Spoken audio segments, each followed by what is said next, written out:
This wearable, the Honor Band 6, has got some seriously impressive battery life. I've been testing it around for 2 weeks and it's got roughly around 60%.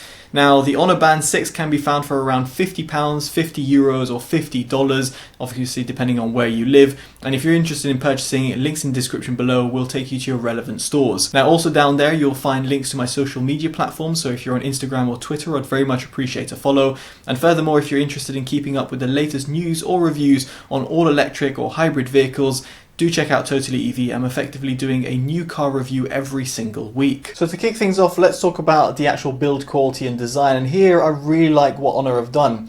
Now this is the Honor Band 5 on the right hand side, and on the left hand side is the Honor Band 6. You can see how the new generation is a lot larger. To be specific, the Honor Band 6 has a 1.47 inch AMOLED color display, as you can see, and it's fully touchscreen, and we'll talk about that in just a bit in terms of its functionalities. In terms of the design of it, it's actually not too thick either.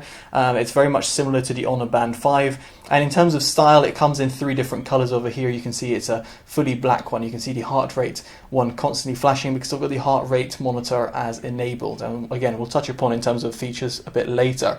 Now, it's also 5 ATM rated. In other words, you can fully submerge this and actually use this for swimming if you so wish. So if you're someone who is a swimmer, then you'll be pleased to know that you can take this out and not have to worry about it. Now, when it comes to charging, it's actually very intuitive, as it's got this magnetic clasp which kind of fits on one way, and at the other end it's got a Type A port.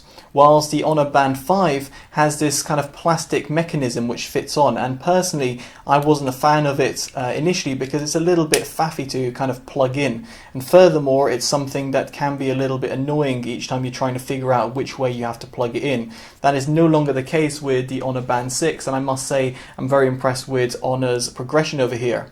Furthermore, in terms of actual battery life, it will give you around 14 days of battery life if you were to use it in medium usage, and if you use it for heavy usage, Honor claim that you'll get around 10 days of battery life. Now, from my test, I actually found for around 2 weeks of usage on, I would say, medium to high usage, it was very much, well, incredible. I've only charged it once and you can see it's still at 60%, which I find pretty incredible for a wearable with a relatively large size screen. Now, in terms of the design and the actual fit, I have no issues whatsoever. I think Honor have actually smashed it out of the park because it's got a multitude of different notches for you to adjust, and so therefore if you've got small, medium or large size wrists, you're not going to have a problem. And in terms of the design itself, it doesn't take too much space on your wrist. In other words, it doesn't feel bulky or large, whereas other wearables will have that sort of feeling. And for someone like myself who doesn't actually like wearing a watch in the first place, I was actually pretty taken back by the Honor Band 6, whereby I was actually comfortable wearing it for a prolonged amount of time. So now let's move on to the watch itself, and there's a button found on the right hand side, and that allows you to essentially wake it or go through the different options. Now, first off, in terms of the watch, if you were to scroll from the top to the bottom, what you'll see is a quick menu, and you can also access the watch's settings directly from there. Now, going back into the menu over here, if we go up, you can see over here you've got some messages that you can access. So in this respect, you can just glance at your messages, and in some respects you can reply to them. If you were to scroll to the other side, it will go through the different menus. So as you can see over here, I'm just scrolling through, and there's all the different menus that you can have. Now, you can customize these, but it's just nice to see that you've got a whole host of them built in. And in terms of the watch face itself, if you were to hold it down, you can actually switch between the watch faces directly from there. Now, we're going to talk about the app integration in just a bit, but I just thought to show what you can actually do via the watch itself. Now, if I click on the button, you've got this pretty comprehensive menu system. As you can see, there's loads of different options. Now, if we go into the workout one, which will be maybe of interest to most people, you can have a other workout, which is something I did when I was going to play tennis, but you can also have other ones over here. So for example, if you're going to do an indoor walk or outdoor walk, you can do it via there, and you can just start your workout.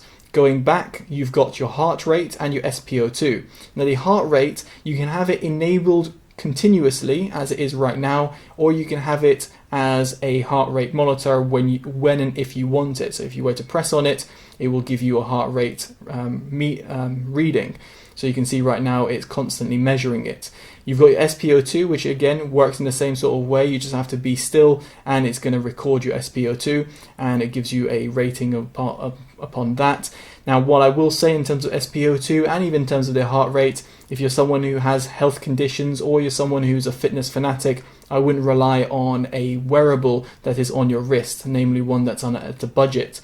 In this respect, I'd very much urge you to get one that's mounted on your chest, or indeed consult a doctor. Now, you've also got activity records. If you click on that, you can see your kind of goals that you've done, and in terms of calories and distance and all that stuff, and you can even see your step count. As you can see, I'm not very someone who really exercises that much at the moment, but nevertheless, you've got that. And you've also got a sleep monitor. So I don't actually use this feature, but I can see some people wanting to use it. But you've got this sleep counter, which basically lets you know how well you're sleeping. You've also got a stress monitor, which I actually found quite interesting. You can see right now, I'm not feeling stressed at all while doing this video. That's kind of surprising, but anyway.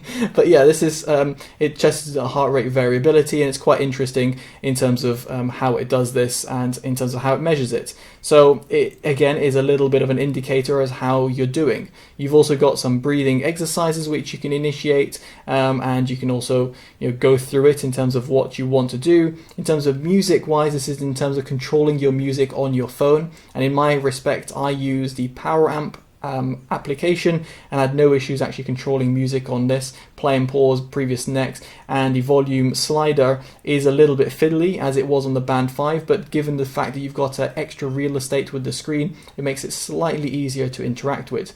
You can go through your notifications as I showed you before, and you've got your weather. Now this you can enable or disable via the app, but you can see right now in terms of the weather right now it's 8 degrees centigrade outside, and it's cloudy in Putney, which is great. And then you've got a stopwatch, which is actually a feature I actually use more than I actually thought that I would use, because I do a variety of exercising, and all the strengthening exercises is because I've got a problem with my foot. And in this respect, I actually time my exercise because it has like 30-second intervals and stuff like that. So I used to do this, press stop, and then restart. And you can do lap times as well if you so wish in terms of play and pausing. So I just really like the fact that the stopwatch is built into that, so you don't have to consult your phone.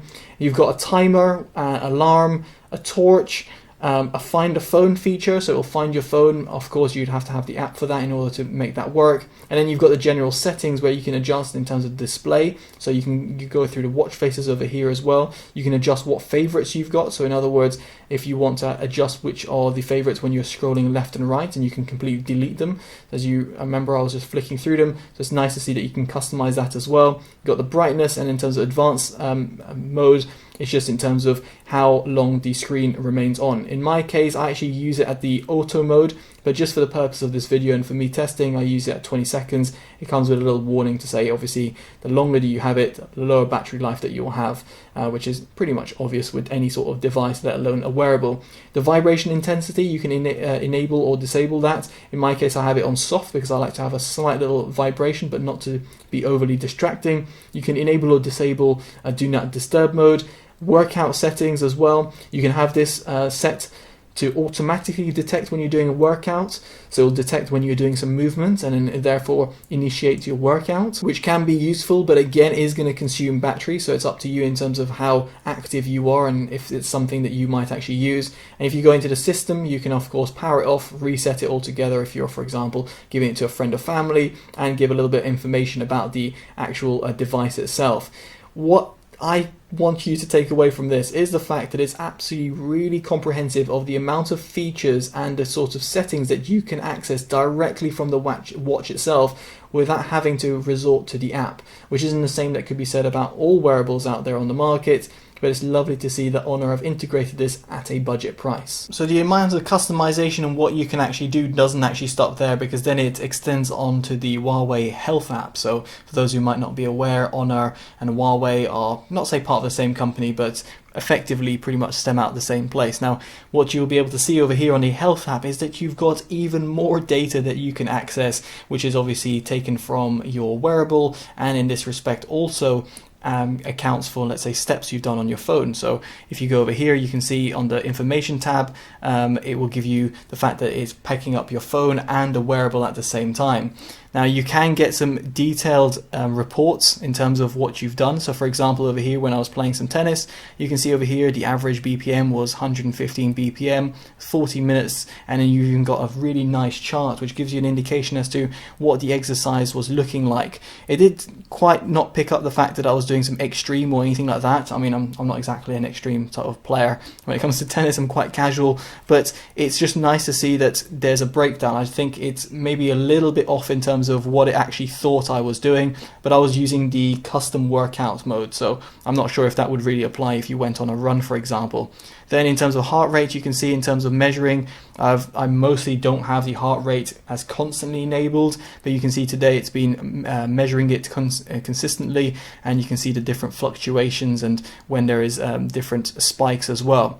Moving on from there, you've got a sleep monitor, as I said before, that it's not something that I actually use. You can have the weight monitor as well. It's again not something I'll actually use. Stress level, again, something that I showed before, that the fact that I didn't really have that much stress. Quite interesting to see that. And then your SpO2 as well. In my case, I've recorded it twice and it's been fine, but you're looking for figures above 95%. If not, you should really consult your doctor. But again, you can see that you've got a variety of different things over here. Now, one thing I forgot to mention, and that's actually because I'm not a female who's got menstrual cycle. In this respect, it can also give you an indication of your menstrual cycle, so you can set it in terms of your days, and you can customize it through the app as well in this respect. And I think that's quite useful for the ladies out there who are going to use that function or use an app normally. You can actually use your wearable, as in the Honor Band 6, in order to do that. So a real small feature, but actually can be quite big for the ladies out there. Now, as for the exercise tab, you've got even more options over here where you can enable an exercise via the app instead of going via the watch. Again, you can choose a different type of workouts that you are going to be doing. Again, further emphasizing the point that you've got a lot of different features that you can choose, and there is a lot of workouts as well, and even courses that you can even follow. Now, as for the device, you can actually go into device settings directly via the app. You can change the watch faces as you would do on the app, and it gives you again an indication of the battery life and how it's actually performing today, or as in like how many steps and things that you've done today. And you can got the different settings. So for example, the health monitoring one, the one I was mentioning before, I don't actually have this enabled continuously, so the heart rate monitoring, but you can have it enabled, and of course that will drain a bit of your battery life. But the health monitoring one is useful for those people who just want to have a constant eye on their health in terms of their BPM, their heart rate. And now you've got some help, information, troubleshooting, alarm that you can set over here. The weather reports you can enable or disable. Again, this will access your location and will also use a bit of extra battery, so you might want to disable that if you don't care about knowing what the weather is like. But in my case, I find it quite interesting. And in terms of notifications, I really love the fact that you can enable it or disable it per app that you've got installed, and it's really nice that you have this option. So in my case, I don't want to get notifications from, let's say, Android Auto when I'm doing car testing, or my emails, because I get quite a few emails. But I'd like to know when someone sent me a message on Messenger or via messages, or let's say, for example, on WhatsApp. So it's nice the fact that you can customize it, or you can actually completely disable it if you don't want the wearable actually showing up any notifications whatsoever. Now, as for the Me tab, this is actually used for your own settings, your own user setting, rather than the wearable settings, but they do interact as well. So for example, if you were to go into settings and then into heart rate, limit and zones, you can set in terms of your limits or notifications that you might want to or not receive via wearable if your heart rate exceeds a certain level. Again, you can customize the unit, so you can have metric or imperial. The notification management, this is not only for notification of the wearable, but also notification on the app itself, so you can have a step counter via the app and showing on your notification tray. And by the way, in case you're wondering why those pop-ups are coming up, that's because I'm on airplane mode and it requires data and or connection. So when you're adjusting these settings, it adjusts it on the fly. So even if you had a different device, and specifically if you're using Huawei's cloud, then you will synchronize all the devices all in one. And you can have some medals and stuff like that, which I find interesting. But the main thing over here is the fact you've got extra settings that you can customize, and furthermore, you can look into statistics and data and actually even get reports directly from the app. Now, I know I've gone through a lot of the features and what it can do, but there's some things that it can't do as well. And it might be expected at this price point. There's no built-in GPS, so therefore it'll be using your phone's GPS if you're going to be using it on a run. Furthermore, it doesn't have built-in Bluetooth, in other words, for your music, so therefore it can't output music, and therefore you can also not store music on the device itself. So it's another kind of limitation in terms of you having to have your phone if you want to have music on the go, if you're going to go for workouts. And furthermore, in terms of the overall accuracy, again, I have talked about this quite a few times throughout this review, but in my case, I am definitely unfit at the moment, and while I have been practicing Taekwondo for over a decade, my form is absolutely terrible. And when I went into the back garden, I was just trying to look in terms of how my heart rate was increasing or decreasing. I did find that the measurement was a little bit hit and miss. Now, you should bear in mind that you're going to want to have the wearable quite tight on in order to get an accurate measurement. But if you have it quite loose, like when I normally have it loose, then the measurement won't be as realistic. So another thing that you should kind of bear in mind in terms of if you want an accurate measurement while you're doing a workout. Now, I did have it pretty tight on when I was doing Taekwondo, but I just still found it to be a little bit hit and miss. So again, re-emphasizing my point in terms of the overall accuracy that you should expect from a wearable device of this nature, be it this wearable or any other wrist wearable. Again, if you're someone who's going to be using it on a more serious level, then you might want to look into other solutions. And truthfully, this really leads me on to my verdict. If you're not someone who is going to be using it for those purposes, in other words, for medical reasons, in terms of health reasons that you might have, or indeed if you're a fitness fanatic and you want to have all the data and, for example, GPS tracking, if you're going to go out on a run and kind of figure out how many miles you've done and all that stuff, and you want really accurate data, then you should look at another wearable which is either more expensive, or indeed a chest wearable which will give you that more accurate health measurements. But despite this fact, for most people, such as myself, it's just a really nice device which gives you all that data, looks pretty slender and sleek, and furthermore is actually really affordable at around £50, €50, around $50. So as a result, I really do like this wearable, and for its purpose, I think it really does deserve my Best Buy award. Now, of course, that's just my thoughts and opinions about it, so I'd be intrigued to hear your thoughts in the comment section below. And it goes without saying, if you like this video, give it a like, subscribe, and of course hit that bell notification if you want to keep up with the reviews from the channel. And furthermore, favourite, share if you feel this video will be helpful for someone making an informed purchasing decision of this product, or indeed of another wearable device out there on the market. Alright, I've been Totally Dubbed. Take care of yourselves, and goodbye.